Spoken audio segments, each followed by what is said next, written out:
சில விதை முள்ளுள்ள இடங்களில் விழுந்தது. முள் வளர்ந்து அதை நெருக்கி போட்டது. இவர் ஒரு பரவச கிறிஸ்தவர். எப்படி சொல்லுகிறேன்? இதற்கு அவர் என்ன விளக்கம் கொடுக்கிறாரு பாருங்களேன். முள்ளுள்ள இடங்களில் விதைக்கப்பட்டவன் வசனத்தை கேட்கிறவனாயிருந்தும் உலக கவலையும் ஐஸ்வர்யத்தின் மயக்கமும் வசனத்தை நெருக்கி போடுகிறதினால் அவனும் பலனற்று போவான். பரவச கிறிஸ்தவர் என்று நான் ஏன் சொல்லுகிறேன் என்று சொன்னால், இன்றைய காலகட்டத்தில் இருக்கிற இந்த பரவச போதனை, இந்த பரவச போதனை என்று சொன்னால் மனிதன் எதற்காக பரவசப்படுவான்? உலக மனிதர்கள் எதற்காக ஆசைப்படுகிறார்கள்? பணம், பொருள், பேர், புகழ், பதவி, பட்டம், இதெல்லாம் வரும்பொழுது அவங்களுடைய மனது அப்படியே குளிர்ந்திருக்கும். எப்பொழுது இது இல்லையோ ஆட்டோமேட்டிக்கா விழுந்து போயிடுவாங்க. அவங்க அதற்காக இருக்கக்கூடியவர்கள். இங்கு இயேசு கிறிஸ்துவின் வசனம் வந்த உடனே சந்தோஷமா வந்துட்டாங்க. ஆனா இயேசு கிறிஸ்துவை பத்தி தெரியாம வந்துட்டாங்க. இயேசு கிறிஸ்துவை பற்றி சரியா தெரியாம அவர் பின்னாடியே வந்துட்டாங்க. அன்னைக்கு வந்தவங்க அவரை ராஜாவா பிடிச்சிட்டு போலான்னு வந்தாங்க பாத்தீங்களா? அந்த மாதிரி இயேசு கிறிஸ்துவை தெரியாம வந்துட்டாங்க. இங்க வந்த உடனே அவங்க நினைச்சது நடக்கல, அவங்க விருப்பப்பட்டது நடக்கல. அவங்க நினைச்சது வந்தது வேறு, ஆனால் நடந்தது வேறு. இங்க வேதவசனம் என்ன சொல்லுதுன்னா, உலக கவலை, ஐஸ்வர்யத்தின் மயக்கம். இங்க வந்த உடனே கர்த்தருக்காக நிக்கக்கூடிய போதனைகள் வருகிறது. ஸ்ட்ரெயிட் ஃபார்வர்டா நிக்கணும்பா, உபத்திரவத்தை சகிக்கணும்னு வந்த உடனே தான் இவங்களுக்கு ரியாலிட்டியே புரிய ஆரம்பிக்குது. நாங்க வேற ஒரு காரணத்திற்காக வந்துட்டோம் போல் இருக்கு.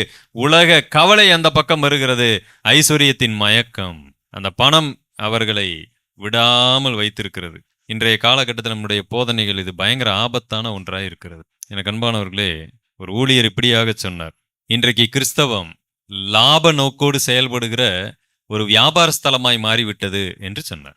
அது 100% உண்மையாய் போயிருக்கிறது. இது கொடுக்கல் வாங்கலை போன்று ஒரு லாப நோக்கில் செயல்படக்கூடிய ஒரு வியாபார ஸ்தலமாய் மாறி இருக்கிறது. பிரசங்கங்கள் லாப நோக்கில் செய்யப்படுகின்றன, காணிக்கைகள் பிரதானப்படுத்தப்படுகின்றன. தேவன் கூட அவர் நம்முடைய விருப்பத்தை நிறைவேற்றுகிற ஒரு தேவனாக, ஒரு விக்கிரகமாய் காண்பிக்கப்படுகிறார். உன் தேவைகளை போய் ஒரு சாமி காதுல சொல்லுன்னு சொல்லி அந்த காலத்துல நமக்கு சொல்லி கொடுத்தாங்க. இன்னைக்கு அதையே வேறு பெயரில் சொல் என்று சொல்லி கொடுக்க ஆரம்பித்திருக்கிறார்கள். பேர் மட்டும்தான் மாறி இருக்கிறது, எந்த கொள்கையும் மாறவில்லை. அப்போஸ்தலனாகிய பவுல் சொன்னார், கிறிஸ்துவால் எதற்காக பிடிக்கப்பட்டனோ அதை நோக்கி நான் ஓடுகிறேன் என்று சொல்லி இருக்கும்போது, இன்றைக்கு நீ கிறிஸ்துவை குறிப்பிட்ட காரணங்களுக்காக பிடித்துக்கொள் என்று சொல்லுகிறார்கள். நீ கிறிஸ்துவை பிடித்துக்கொள். எதற்காக? உன்னுடைய வாழ்க்கையில நீ நினைச்சது நடக்கணும்னா நீ என்ன செய்? கிறிஸ்துவை பிடித்துக்கொள். ஆனால் பவுல் சொல்லுகிறார், நான் கிறிஸ்துவால் எதற்காக பிடிக்கப்பட்டேனோ அதற்காக நான் ஓடுகிறேன். பவுல் எதற்காக பிடிக்கப்பட்டார்? அப்போஸ்தலர் 9ஆம் அதிகாரம் 15வது வசனம். அதற்கு கர்த்தர், நீ போ, அவன் புறஜாதிகளுக்கும் ராஜாக்களுக்கும் இஸ்ரவேல் புத்திரருக்கும் என்னுடைய நாமத்தை அறிவிக்கிறதற்காக நான் தெரிந்து கொண்ட பாத்திரமா இருக்கிறான். இதோடு நிறுத்தி இருந்தால் நன்றாக இருக்கும். உலகத்திலேயே இவர்தான் பெரிய ஒரு சுவிசேஷகர். சூப்பர். ஏன்னா அங்கே எத்தனை வகையான மக்கள்? 3 வகையான மக்கள். நம்பர் 1, ஃபர்ஸ்ட் யார் வர்றா?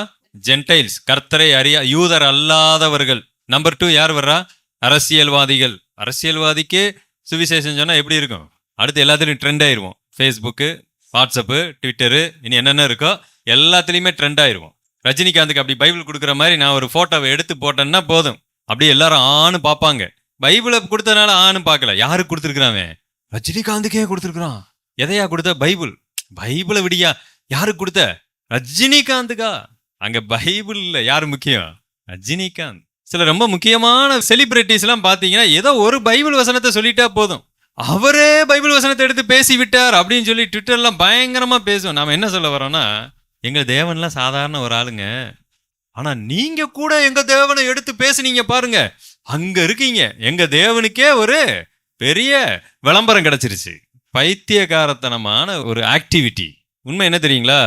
இந்த வேதத்தை அவர் வாங்குறதற்கு அவர் தான் புண்ணியம் பண்ணியிருக்கணும். அப்படி யோசிக்கிறேன். அவர் பாக்கியம் பெற்றிருக்க வேண்டும் என்று நாம் பார்க்கறது இல்லை. ஏதோ வேதமே பாக்கியம் பெற்ற மாதிரி நம்ம நிலைமை இருக்கிறது. கிடைக்காத ஒண்ணு கிடைச்ச மாதிரி நம்ம ஆக்ட் பண்ணிட்டு இருக்கிறோம். ஒரு சகோதரர் இப்படிதான் சாட்சி சொன்னாரு, கவர்மெண்ட் வேலையை விட்டுட்டு நான் ஊழியத்துக்கு வந்துட்டேன். நிறைய பேர் வந்திருக்கிறாங்க. இவ்வளோ பெரிய கவர்மெண்ட் வேலையவே விட்டுட்டு எங்க வந்துட்டேன்? ஊழியத்துக்கு வந்துட்டேங்க. உண்மையிலே அது பாராட்டப்படத்தக்கதான ஒன்று. ஆனா நம்ம மனசுக்குள்ள என்ன இருக்குன்னா, ஊழியத்தை விட அது பெருசா இருக்கு. உலக மக்கள் எல்லாருடைய பார்வையும் அப்படிதான் இருக்கு. அதனாலதான் நம்ம அப்படி சாட்சி சொல்லிட்டு இருக்கு. அது கஷ்டம் தான், இல்லைன்னு சொல்லலை. ஏன்னா உலகத்துல யாரும் அப்படி விட்டு கொடுத்து வருவதில்லை. ஊழியம் என்பது அவ்வளவு கடினமான ஒரு சூழல் அந்த காலத்து. இன்னைக்கு அப்படி இல்லை.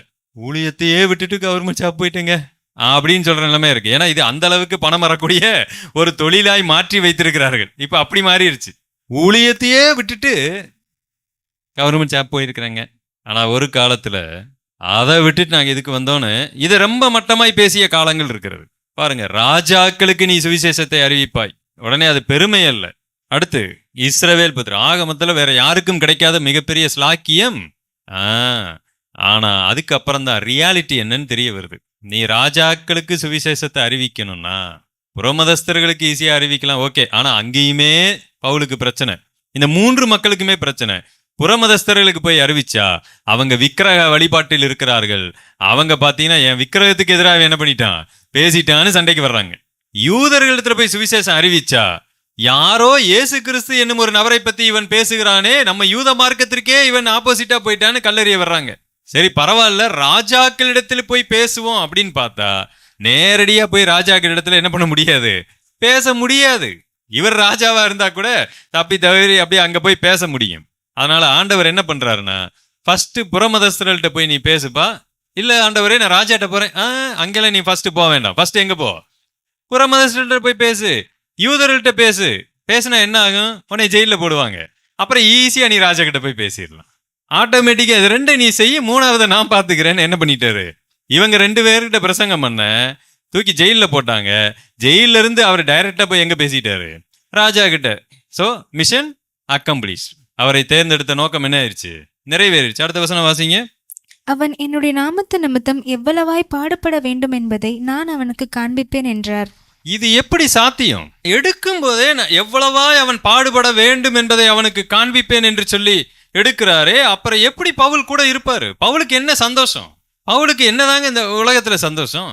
ஆனால் அவர் சொல்லுகிறான், கிறிஸ்துவால் எதற்காக பிடிக்கப்பட்டன அதை நோக்கி என்ன செய்யறேன், ஓடுகிறேன். கிறிஸ்துவை இவர் சில நோக்கத்திற்காக பிடித்து கொள்ளவில்லை. பவுலுக்கு வேறு சில ஆசைகள் இருந்திருக்கலாம்.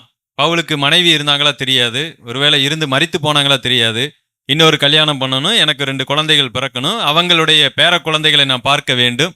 ஏன் நமக்கு மட்டும்தான் ஆசை, அவருக்கு இருக்காதா? என்னங்க ஆசை, என் பேர குழந்தைகளை பார்த்துட்டு சாவேங்க. ஆனா அது சாகிற மாதிரி தெரியல. பேர குழந்தைகள் அப்புறம் என்ன செய்யுது, அதுக்கு கல்யாணம் பண்ணிட்டு தாங்க சாவேன். என்னம்மா அது மாத்தி மாத்தி பேசுறீங்க? முதல்ல என்ன சொன்னீங்க, பேர குழந்தைகளை பார்த்துட்டு சாகுறேன்னு சொன்னீங்களா இல்லையா? இப்ப பேர குழந்தைகள் வந்துருச்சு. இல்ல அது கல்யாணம் ஆனதுக்கு அப்புறமும் இது சாக மாட்டீங்க. இல்ல அதுக்கப்புறமும் அது பிள்ளைகளை பார்த்துட்டு மட்டும் போய் சேர்ந்துடுறேன்ப்பா, அதுக்கும் பிள்ளை பிறந்துருச்சு, என்னை எப்படியாவது காப்பாத்திருங்கடா ஆஸ்பத்திரியில. நம்ம எல்லாருடைய மனநிலைமையும் சொல்றேன், யாரோ ஒரு அம்மா சொல்லல, நம்ம எல்லாரும் எப்படிதான் இருக்கிறோம், அப்படித்தானே இருக்கிறோம். அதுக்காக பிரேயர் பண்ண சொல்லி ஊழியர்கள் இடத்துல பணம் அனுப்புறது, லெட்டர் போடுறது, எதுக்காக, என்னுடைய பேர குழந்தைகளை பார்க்க வேண்டும். அப்போஸ்தலனாகிய பவுலுக்கு அந்த ஆசை இருக்காதான்னு நான் கேட்கிறேன். கொஞ்சம் ஞானமா யோசியுங்கள். பவுலுக்கு அந்த ஆசை இருக்காதா? எனக்கு ஒரு குழந்தை பிறக்க வேண்டும், அதுக்கு நான் திருமணம் பண்ணணும், அவங்களுக்கு ஒரு பிள்ளை பிறக்கட்டும், சமுதாயத்தின் முன்னாடி ஒரு சின்ன ஒரு என்னுடைய சந்ததியை நான் என்ன செய்யறேன். பவுலுக்கு அதுக்கப்புறம் என்ன சந்ததியே இல்லை, நோ சந்ததி, பிசிக்கலா சந்ததி இல்லை. ஆனா பவுலுக்கு பாத்தீங்கன்னா லட்சக்கணக்கான சந்ததிகள் இருக்கிறாங்க. அவர் மூலமாய் கர்த்தரை ஏற்றுக்கொண்ட கிறிஸ்தவ சந்ததிகள் கோடிக்கணக்கில் இருக்கிறார்கள். இருக்காங்களா இல்லையா? அதைத்தான் இயேசு கிறிஸ்து வாக்களித்தார். என் நாமத்தின் நிமித்த மனைவியையாவது சகோதரனையாவது விட்டு விட்டவன் 100 அடைவான் என்று சொன்னால், இப்ப பவுலுக்கு இல்லையா? பவுலுக்கு எத்தனையோ குழந்தைகள் இருக்கிறார்கள்.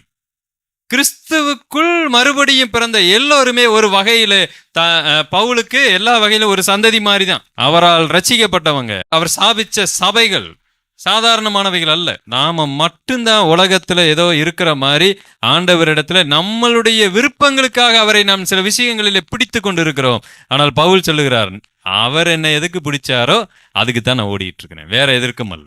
இந்த சிந்தை இல்லாவிட்டால் உலகத்தின் கவலை, ஐஸ்வர்யம், மயக்கம், இது எல்லாம் என்னை கர்த்தரை விட்டு வழிவிலகச் செய்யும்.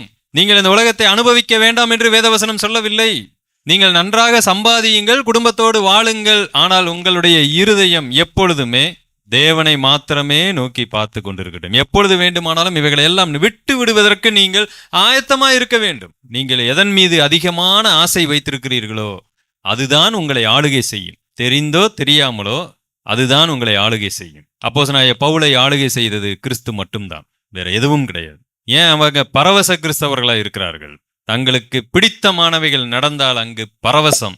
ஒருவேளை தங்களுக்கு பிடித்தமானவைகள் நடக்காவிட்டால் அது நரகவாசம். அவங்கள பொறுத்த வரைக்கும் துக்கம் அங்கு இருக்கும். ஏதோ ஒரு சில விஷயங்கள் என் வாழ்க்கையில நடக்காவிட்டால் அவ்வளவுதான், அது நரகவாசமாய் மாறி விடுகிறது. வேதம் சொல்லுகிறது அது முள்ளுள்ள இடங்களிலே விதைக்கப்பட்ட ஒரு விதை.